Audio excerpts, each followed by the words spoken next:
पसंद की ना हो अमरूद वाला।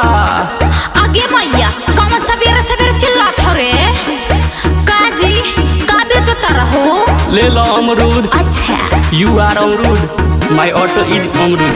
काचा सामान बाकी बाटे तोहर पाकल, कहवा से लेके तू आइल बड़ा माकल। अरे सुनबो काचा सामान बाकी बाटे तोहर पाकल, कहवा से लेके आइल बड़ा माकल। जवन बाटे पसंद बिछी के ले लो, अब ये जान अमरूद।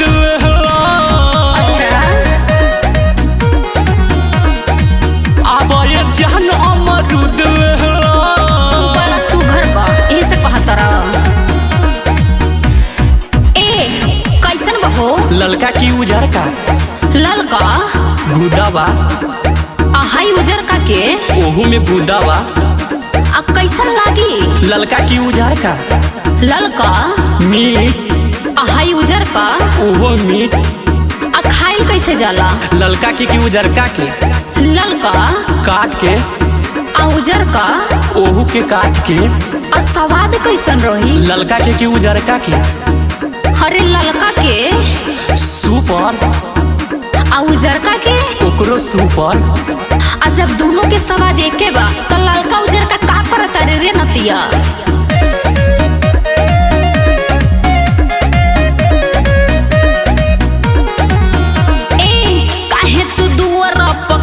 बड़ा गरदी एकर खैला से होला खांसी सर्दी। हाँ हो रानी दर्द तोहर पेट नहीं करी हो। अच्छा तो मोल तोहर नहीं पड़ी हो। अही सीजन के फल कूद कूद ले लो, अब ये जान अमरूद।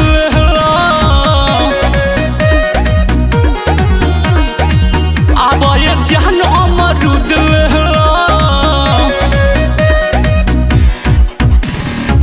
केना खाइल जाला? ललका के उजरका के? अरे ललका काट के आ उजर का ओहू के काट के। कैसे बा? ललका के उजरका के? ललका 20 रुपया। आ उजर का ओहो 20 रुपया। बढ़िया लागी। ललका के उजरका के?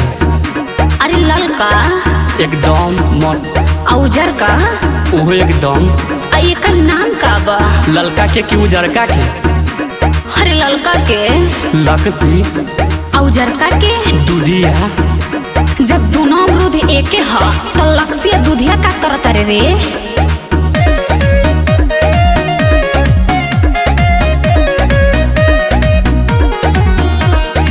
गोदबा भरल के खाली बबिया, सुना निरंजन बोले लगी है पिया। ए हो सुनो खैबू तो मुहवा से चुइलर हो।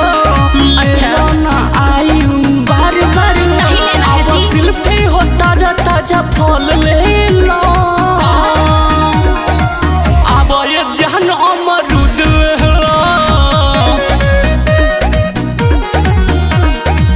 अब ये जान अमरूद। अच्छा ना मन बता दे दो।